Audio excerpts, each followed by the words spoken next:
தேவ சமூகத்திலே கர்த்தருடைய வார்த்தைகளை கேட்கப் போகிறோம்.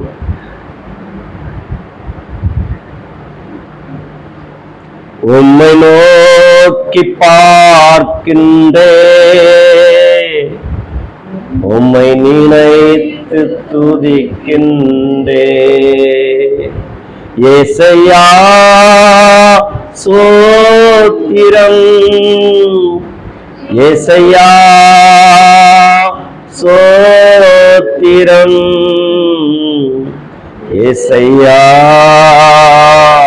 சோத்திரம்.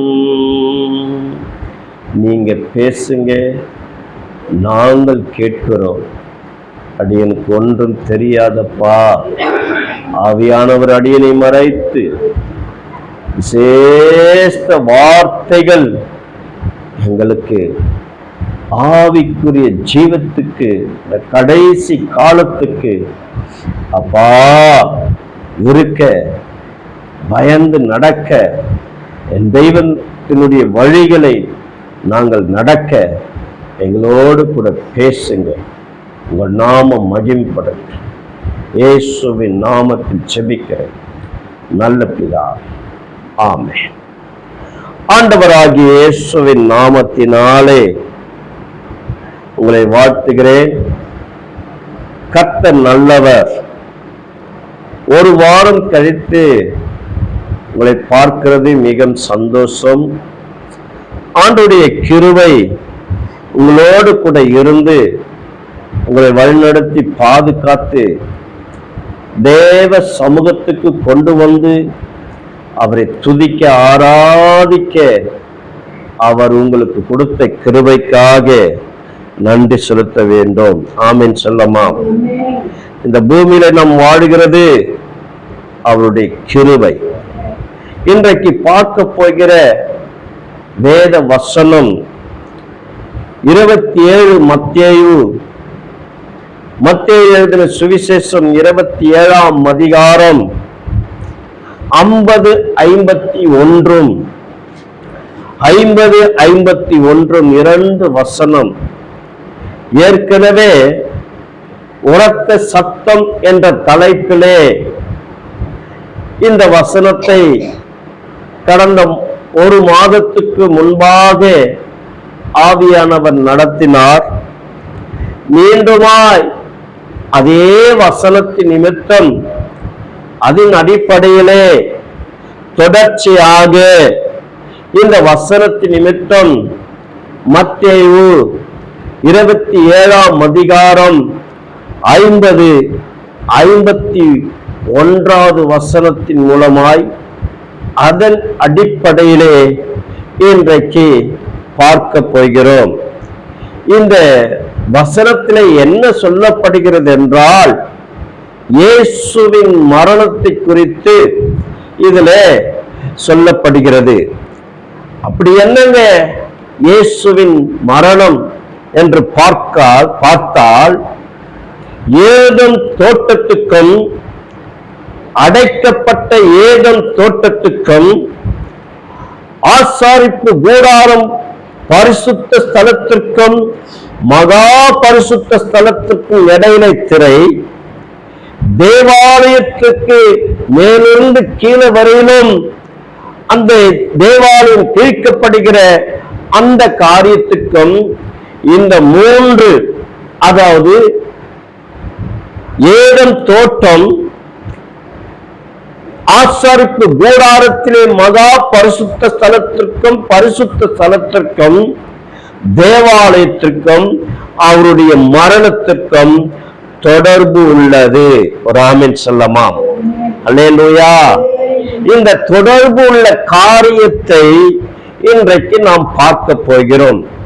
ஏற்கனவே உரத்த சத்தம் என்ற தலைப்பிலே அன்றைக்கு பேசினாலும், இன்றைக்கு அதே வசனத்தின் மூலமாய் நீங்களும் ஏதேன் தோட்டத்துக்குள் போகலாம் என்ற தலைப்பிலே இன்றைக்கு தேவ ஆவியானவர் நடத்துவார். ஒரு ஆமென் சொல்லமா? அல்லேலூயா. கர்த்தர் நாமத்திற்கு மகிமை உண்டாகட்டும். ஆவியானவர் நம்மோடு கூட இருந்து இந்த வார்த்தைகளை பேசுவார். இந்த வார்த்தைகள் நமக்கு மாத்திரம்தான் இல்லை, இந்த யூடியூப் மூலமாய் யாரெல்லாம் கேட்கிறார்களோ இந்த வார்த்தைகளை கேட்டு ரட்சிக்கப்பட்டு அடைக்கப்பட்ட தேவனாகிய கர்த்தர் ஏதேன் தோட்டத்தை அடைக்கப்பட்ட அந்த கேருபீன்களை எப்படி தகர்த்து விட்டு ஏதேன் தோட்டத்துக்குள்ளே இன்றைய காலத்தின் கிறிஸ்தவர்கள் ரட்சிக்கப்பட்டு உள்ளே எப்படி வர முடியும் என்று அதை குறித்து நாம் பார்க்க போகிறோம். இப்படிப்பட்ட வேத ரகசியங்களை தேவ ஆவியானவர் நமக்கு கற்றுக் கொடுத்து பேசும்படியாய் ஆவியானவர் நம்மோடு கூட இருந்து நடத்துகிறார் என்றால் அவருக்கு நாம் எப்படி நன்றி சொல்ல வேண்டும்? ஆமென் சொல்லலாமா? அல்லேலூயா. கர்த்தர் நாமத்திற்கு மகிமையுண்டாகட்டும். வாசிக்கலாம். இப்போது 50வது வசனத்தையும் 51வது வசனத்தையும் வாசிக்கலாம். இயேசு மறுபடியும் மகா சத்தமாய் கூப்பிட்டு ஆவியை விட்டார். அவர் ஆவியை விடும்போது 51வது வசனத்தில் என்ன சொல்லப்படுகிறது? அப்பொழுது தேவாலயத்தின் திரைச்சீலை மேல் தொடங்கி கீழ் வரைக்கும் இரண்டாக கிழிந்தது, பூமியும் அதிர்ந்தது, கன்மலைகளும் பிளந்தது. ஒரு ஆமென் சொல்லமா? அல்லேலூயா. கர்த்தர் நாமத்திற்கு மகிமை உண்டாகட்டும். என் அன்பு பிள்ளைகளே, அதாவது ஆண்டவர் இயேசு மகா சத்தமாய் விட்டு ஜீவனை விடும்போது அந்த சத்தம் தேவாலயம் கேட்கப்பட்டது. அந்த சத்தம் பூமி கேட்கப்பட்டது. அந்த சத்தம் கன்மலைகள் கேட்கப்பட்டது. அந்த சத்தம் கேட்கப்பட்ட உடனே என்ன நடக்கிறது என்றால் தேவாலயம் கேட்கப்படுகிறது. இரண்டாக அந்த திரை, பூமி அதிர்ச்சிகள், கன்மலைகள் இரண்டாக, அதாவது மலைகள் பிளந்தது என்று சொல்லப்படுகிறது. ஆமென் சொல்லமா? அல்லேலூயா. எல்லாரும் இதை கண்டு பயந்தார்கள். ஆண்டவர் இயேசு ஜீவனை விடும்போது மலைகள் இரண்டாக பிளந்தது என்று சொல்லப்படுகிறது. தேவாலயம் இரண்டாக பிளந்தது என்று சொல்லப்படுகிறது. பூமியும் அதிர்ந்தது என்று சொல்லப்படுகிறது. ஒரு ஆமென் சொல்லமா? இப்படி கண்களாலே அந்த காட்சிகளை பார்க்கும்போது மனிதர்களுக்கு எவ்வளவு பெரிய பயம் வந்திருக்கும் என்று பாருங்க. ஒரு ஆமென் சொல்லமா? அல்லேலூயா. கர்த்தர் நாமத்திற்கு மகிமை. என் அன்பு பிள்ளைகளே, அந்த ஆசாரிப்பு கூடாரத்திற்குள்ளே இதுதான் வழி. நன்றாக கவனிக்கணும். இதான் வழி. இதற்குள்ள ரட்சிக்கப்பட்டு உள்ளே வந்த பிறகு அந்த மகா பரிசுத்த ஸ்தலத்திற்கு போகலாம். ஆனால் உள்ளே வந்த பிறகு மீண்டுமாய் அந்த வழியிலே போய்விடக் கூடாது. உள்ளே வந்தால் தேவனுடைய பிரசன்னத்தோடு கூட இணைந்திருக்கலாம். வந்துட்டு அந்த மகா பரிசுத்த ஸ்தலத்திற்கு வரும்போது நிச்சயமாகவே தேவனோடு கூட இணைந்திருக்கலாம். ஆனால் இந்த பரிசுத்த ஸ்தலத்திற்கு முன்பாக இதுதான் திரை. இந்த திரைக்கு அப்புறம்தான் மகா பரிசுத்த ஸ்தலம் இருக்கிறது. அந்த மகா பரிசுத்த ஸ்தலத்திற்குள் நீங்களும் நானும் அந்த பகுதிக்கு போக முடியாது. பிரதான ஆசாரியன் மாத்திரம்தான் அந்த மகா பரிசுத்த ஸ்தலத்திற்குள் வருடத்துக்கு ஒரு முறை போக முடியும். ஒரு ஆமென் சொல்லமா? அல்லேலூயா. கர்த்தர் நாமத்திற்கு மகிமை. இன்றைக்கு ரட்சிக்கப்பட்டவர்களாகிய நாம், என் அன்பு பிள்ளைகளே, இந்த திரை எப்படி காணப்படுகிறது என்றால் இந்த திரை எப்படி காணப்படுகிறது என்றால் வாசிக்கலாம். யாத்திராகமம் 26ஆம் அதிகாரம் 31வது வசனம். யாத்திராகமம்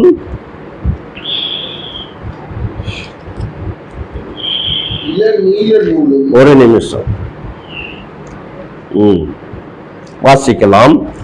இள நீல நூலும் இரத்தாம்பர நூலும் சிவப்பு நூலும் திரித்த மெல்லிய பஞ்சு நூலுமான இவற்றால் ஒரு திரைச்சிலையை உண்டு பண்ண கடவாய். அதிலே விசித்திர வேலையால் செய்யப்பட்ட கேருபீன்கள் வைக்கப்பட வேண்டும். ஒரு ஆமென் சொல்லுங்க. அல்லேலூயா. கர்த்தர் நாமத்திற்கு மகிமை உண்டாகட்டும். வழி பரிசுத்த ஸ்தலம். பரிசுத்த ஸ்தலத்திற்குள்ளே, அந்த மகா பரிசுத்த ஸ்தலத்திற்குள்ளே போக வேண்டும் என்றால் இந்த திரையை அன்றைக்கு தேவன் மோசைக்கு சொல்லி எப்படி செய்ய வைத்தார்? ஒரு ஆமென் சொல்லமா? எதற்காக செய்ய வைத்தார்? ஒரு ஆமென் சொல்லமா? ஹல்லேலூயா. கர்த்தர் நாமத்திற்கு மகிமை. பாருங்க, ஒன்றொன்றா வாசிக்கிறேன். அதாவது யாத்திராகமம் 26ஆம் அதிகாரம் 31வது வசனத்திலே தெளிவாய் அழகாய் வேத ரகசியங்களை, மோசேக்கு கூட இதனுடைய அர்த்தம் தெரியவில்லை. இந்த ஆசாரிப்பு கூடாரத்தை செய்துவிட்டு இங்க திரையை வைக்கும் போது அதனுடைய அர்த்தங்களும் மோசேக்கு தெரியவில்லை. சாலமோன் தேவாலயத்தை கட்டும் போது அந்த இடத்துல கேருபீன்கள் வைக்கும் போது அந்த கேருபீன்கள் எதற்காக வைக்கப்பட்டு இருக்கிறது என்று சாலமோனுக்கும் தெரியவில்லை. ஆனால் இன்றைக்கு இருக்கிற வேத ஆராய்ச்சியாளர்கள் தேவனோடு கூட இணைந்து இன்றைக்கு இந்த வார்த்தைகளை இன்றைக்கு பேசுகிறார்கள் என்றால் பரிசுத்த ஆவியானவர் தவறே இதை வெளிப்படுத்த முடியாது. ஒரு ஆமென் சொல்லமா? ஹல்லேலூயா. கர்த்தர் நாமத்திற்கு மகிமை. இதில் அழகாய் சொல்லப்படுகிற இந்த ரகசியங்கள் என்னவென்றால் வாசிப்போம். இள நீல நூலாலும் ஒன்று. இந்த இளநீல நூலாலும் எப்படி என்றால் கனமானதாம். ஆராய்ச்சி பண்ணிருக்கிறார்கள். அதாவது தடிப்பான நூலாலும், அதாவது இரத்தபாரம் நூலாலும், அதுவும் தடிப்பான நூலு, சிவப்பு நூலாலும், அதுவும் தடிப்பான நூலு. இந்த 3 நூலை வைத்துத்தான் திரித்த, அதாவது செய்யப்பட்ட இந்த திரை. ஒரு ஆமென் சொல்லமா? ஹல்லேலூயா. கர்த்தர் நாமத்திற்கு மகிமை. இது எங்கே இருக்கிறது என்றால் பரிசுத்த ஸ்தலத்திற்கும் மகா பரிசுத்த ஸ்தலத்திற்கும் நடுவில் இருக்கிறது. நீங்களும் நானும் இந்த திரையை தாண்டி அந்த பரிசுத்த ஸ்தலத்திற்குள் உள்ளே நுழைய முடியாது. ஒரு ஆமென் சொல்லமா? அதாவது பிரதான ஆசாரியன் மாத்திரம்தான் வருஷத்துக்கு ஒரு முறை அந்த மகா பரிசுத்த ஸ்தலத்திற்கு உள்ளே நுழைய முடியும். அதற்கு கீழே என்ன சொல்லப்படுகிறது? நண்பு பிள்ளைகளே, கர்த்தர் நாமத்துக்கு மகிமை. மெல்லிய பஞ்சு நூலுமான இவற்றால் ஒரு திரைச்சிலையை உண்டு பண்ண கடவாய். அதிலே விசித்திர வேலையால் செய்யப்பட்ட கேருபீன்கள் வைக்கப்பட வேண்டும். ஒரு ஆமென் சொல்லுங்க. அல்லேலூயா. கர்த்தர் நாமத்திற்கு மகிமை. கூகுள்ல போனால் தெளிவாய் அந்த கேருபீன்கள் எப்படி இருக்கிறது என்றால் இப்படி 2 ரக்கையாக 2 கேருபீன்கள் வைக்கப்பட்டிருக்கிறது. அதாவது இந்த திரையில என் அன்பு பிள்ளைகளே 2 கேருபீன்கள் இலை நூலாலே, அதாவது நெய்யப்பட்டு இருக்கிறது. ஒரு ஆமென் சொல்லமா? இதனுடைய ரகசியம் என்னவென்றால் ஏதும் தோட்டத்தை குறித்து காண்பிக்கப்படுகிறது. ஒரு ஆமென் சொல்லுங்க. ஒரு ஆமென் சொல்லுங்க. ஹல்லேலூயா. ஹல்லேலூயா.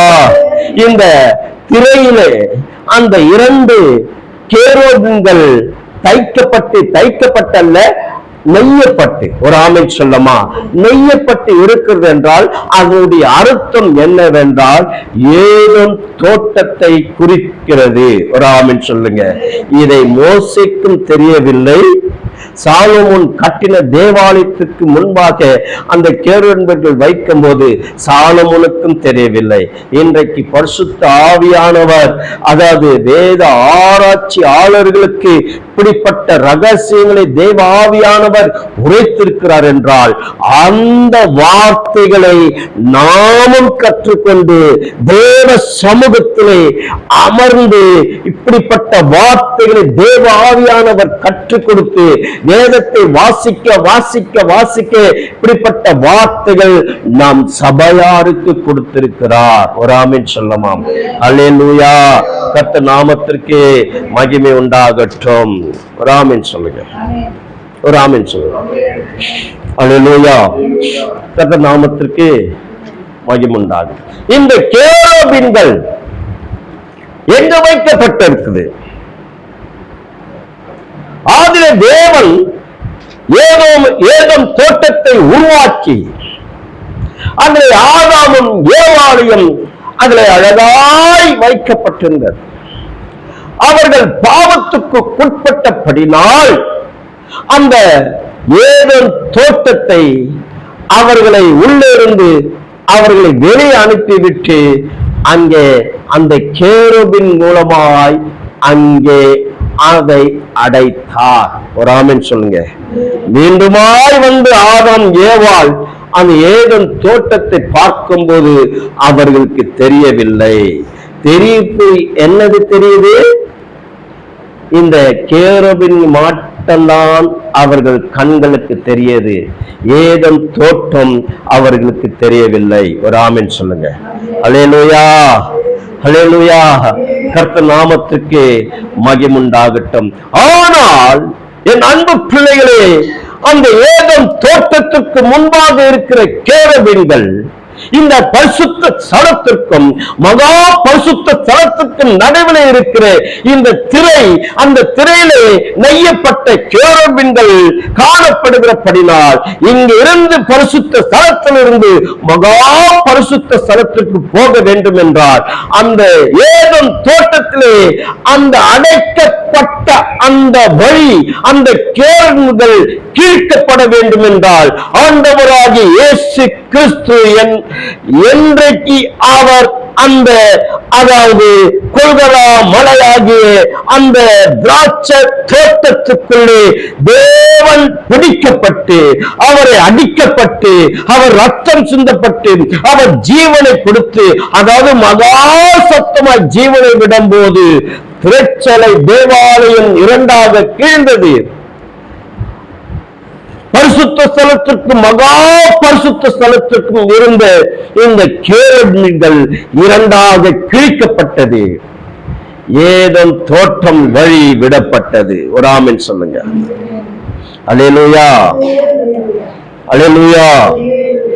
இன்றைக்கு முழுமையாய் விசுவாசித்து அவருடைய ரட்சிப்பை ஏற்றுக்கொண்டால் நிச்சயம் அந்த ஏதேன் தோற்றத்துக்குள்ளே நாம் வாழலாம்.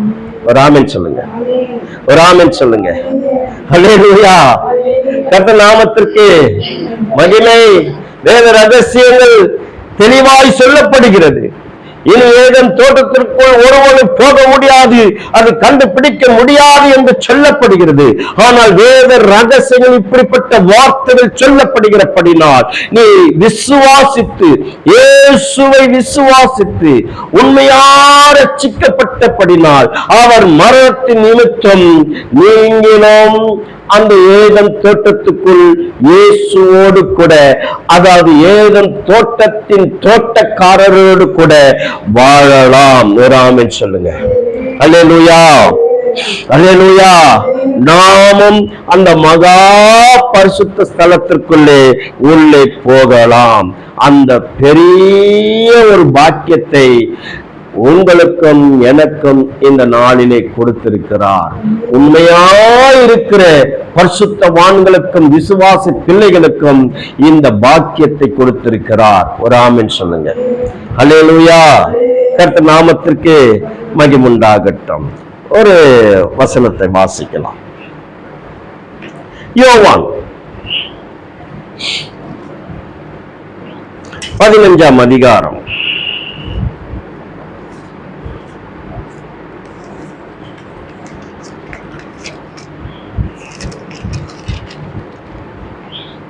3வது வசனத்தை வாசிக்கலாம். நன்றாக கவனிக்கணும். நான் மெய்யான திராட்சை செடி, என் பிதா திராட்சை தோட்டக்காரர். ஒரு ஆமென் சொல்லுங்க. அல்லேலூயா. ஆண்டவர் இயேசு அவர் உயிரோடு கூட எழுந்திருக்கும் போது மகதலான மரியாள் இயேசுவை பார்த்து தோட்டக்காரர் என்று எண்ணி, என் ஆண்டவரை எடுத்துக்கொண்டு போய் வைத்திருந்தால் அந்த இடத்தை சொல்லுங்கள் என்று சொன்னார். ஆமென் சொல்லுங்க. ஹல்லேலூயா. அவர் தோட்டத்துக்கு எஜமானாய் இருக்கிறபடினால், தோட்டக்காரருடைய வஸ்திரத்தை போட்டுக் கொண்டிருந்தபடினால் அவருடைய கண்களுக்கு தோட்டக்காரரை போல காணப்பட்டது. ஒரு ஆமென் சொல்லுங்க. அவள் சொன்னது தவறில்லை, உண்மை. ஒரு ஆமென் சொல்லுமா? உண்மை. ஏதேன் தோட்டத்துக்கு அவர் சொந்தக்காரராய் எஜமானனாய் இருக்கிறபடினால் அவர் சொன்ன வார்த்தை உண்மையாக காணப்பட்டது. ஒரு ஆமென் சொல்லுங்க. ஹல்லேலூயா, ஹல்லேலூயா. என் அன்பு பிள்ளைகளை எவ்வளவு அழகாய் சொல்லப்படுகிறது. நான் மெய்யான திராட்சை செடி, என் பிதா திராட்சை தோட்டக்காரன். அந்த இடத்திலே ஆண்டவர் இயேசு இந்த மகதலான மரியாள் தோட்டக்காரரை போல இருக்கிறாயே என்று அவள் நினைத்து பேசினபடினால் அங்கே அவளுக்கும் அந்த ரகசியம் தெரியவில்லை. அங்க பிதா என்று அவர் நிரூபித்து காட்டுகிறார். ஒரு ஆமென் சொல்லுங்க. ஹல்லேலூயா. அதனால தான் தோட்டக்காரர் என்று நினைத்தாங்க. யாரு? மகதலான மரியாள். ஒரு ஆமென் சொல்லுங்க. ஹல்லேலூயா. அவ குப்பையாய் கிடந்தவள். யாரு? மகதலான மரியாள். சமுதாயத்தில் தள்ளப்பட்டு ஏவலட்சமாய் கிடந்தவள் தான். அவர் அவளை எப்படி பார்க்கிறார்? பரிசுத்த வாட்டியாய் பார்த்தபடினால் தேவ ஆவியானவர் அவளுக்குள்ளே உணர்வை கொடுத்து, நீ திராட்சை தோட்டக்காரரை போல இருக்கிறாயே என்று சொன்னார். உண்மையான வார்த்தை. ஆமென். அல்லேலூயா. கர்த்தர் நாமத்திற்கு மகிமை.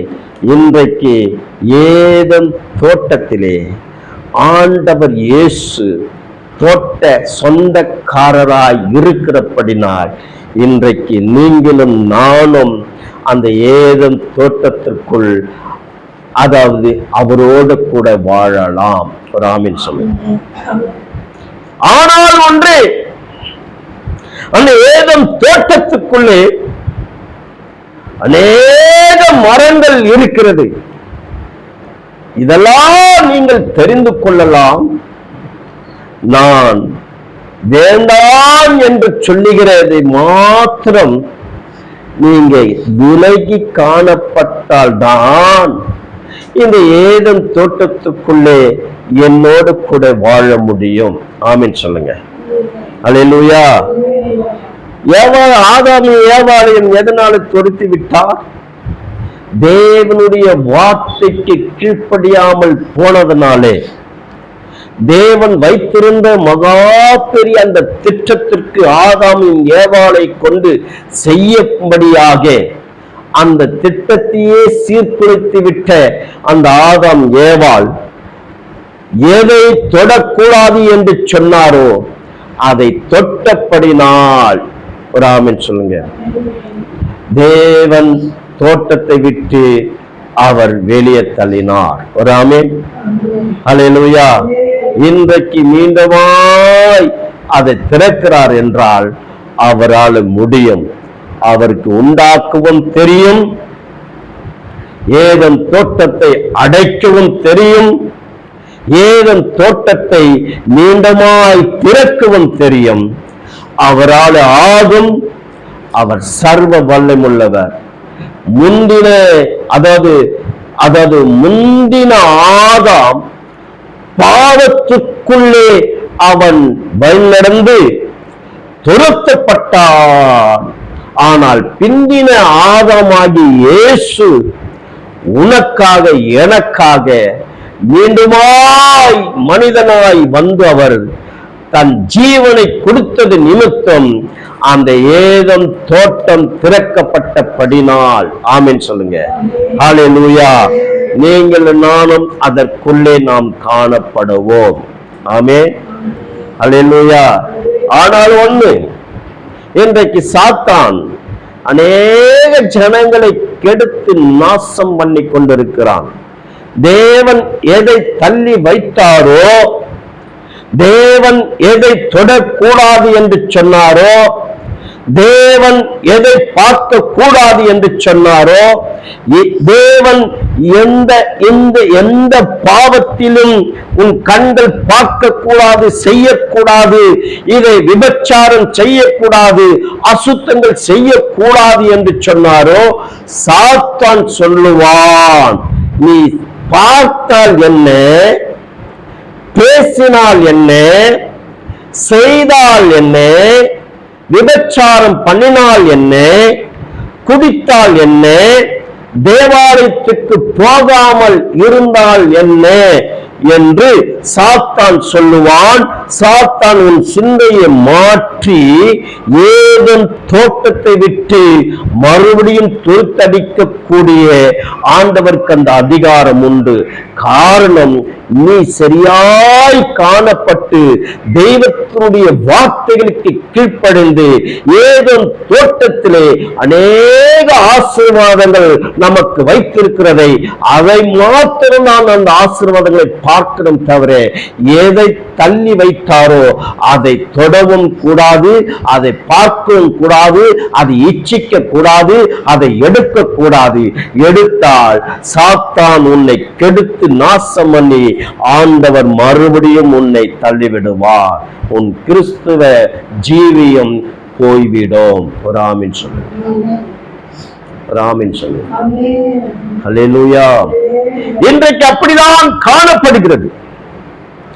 கிறிஸ்து ஜீவியம் ஒரு மனிதனை விட்டு போவது என்றால் சாத்தானுக்கு இடம் கொடுக்கிறபடினால். ராமின் சொல்லமா? அல்லேலூயா. மனைவி அழகாய் ஆண்டவரை பற்றி கொண்டிருப்பாங்க. புருஷன் உலகத்தில் இருப்பான். புருஷன் தெய்வத்தை பற்றி கொண்டிருப்பார். மனைவி ரகசிய பாவங்களை செய்து கொண்டிருப்பாள். தனக்கு கொடுத்த புருஷன் போதும் என்று நினைத்து எண்ணாமல் வெளியிருக்கிறவனை பார்த்து கொண்டு ரசித்து ருசித்துக் கொண்டிருப்பாள்.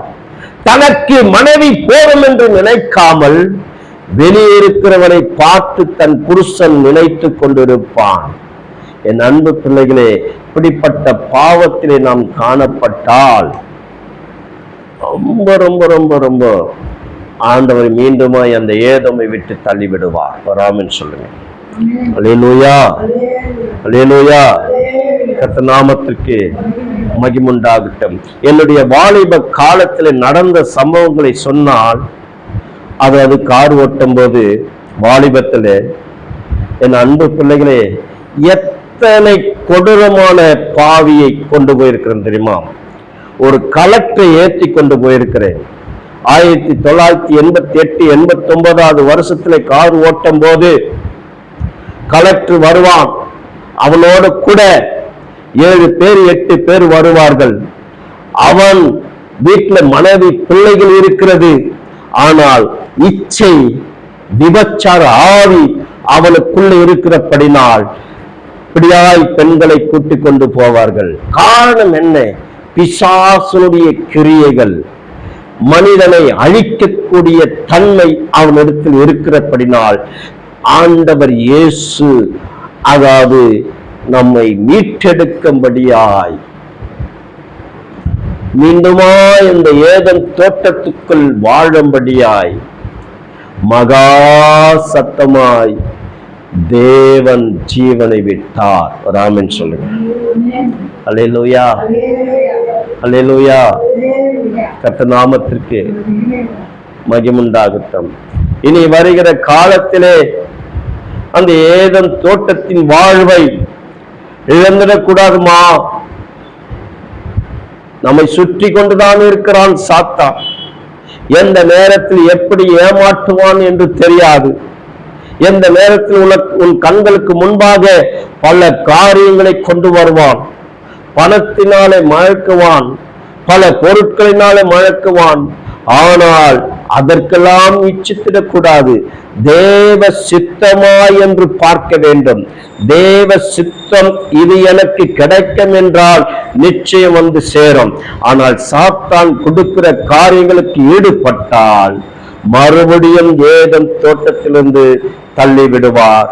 கர்த்தர் அதாவது அடைப்பார் மறுபடியும். ஆமென் சொல்லுங்க.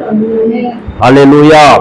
இன்றைய கடைசி காலத்தில் நீங்களும் நானும் ஆண்டவர் இயேசு மரணத்தின் நிமித்தம் அந்த ஆசீர்வாதத்தை பெற்றுக் கொண்டிருக்கிறோம் என்றால் அந்த ஏதேன் தோட்டத்துக்குள் வாழக்கூடிய ஆசீர்வாதத்தை நாம் இழந்துடக்கூடாது. ஆமென் சொல்லமாம். அல்லேலூயா. கர்த்தர் நாமத்திற்கு மகிமையுண்டாகட்டும். அவர் மகா சத்தமாய் ஜீவனை விட்டபடினால் தேவாலயம் திரை இரண்டாக கிழிந்தது. பரிசுத்த ஸ்தலத்திற்கும் மகா பரிசுத்த ஸ்தலத்திற்கும் நெய்யப்பட்ட அந்த திரை கேருபீன்கள் இரண்டாக கிழிந்தது. அதை கிழிந்ததினாலே ஏதேன் தோட்டம் அடைக்கப்பட்டது, அதை அப்படியே திறக்கப்பட்டது. ஒரு ஆமென் சொல்லுங்க. நான் திராட்சை தோட்டக்காரர். ஆமென். நான் திராட்சை தோட்டக்காரர். நீங்களும் என்னோடு கூட அந்த ஏதேன் தோட்டத்துக்குள் வாழலாம். ஒரு ஆமென் சொல்லுங்க. அல்லேலூயா. அல்லேலூயா. இந்த கடைசி கால கட்டத்திலே என் அன்பு பிள்ளைகளே உண்மையாய் காணப்பட்டால் அந்த ஏதேன் தோட்டத்துக்குள் நீங்களும் நானும் வாழலாம் இயேசுவோடு கூட. ஆமென். அல்லேலூயா. கர்த்தர் நாமத்திற்கு மகிமையுண்டாகட்டும். கர்த்தர் இந்த வார்த்தைகளை ஆசீர்வதிப்பாராக. ஆமென். ஆமென். ஆமென்.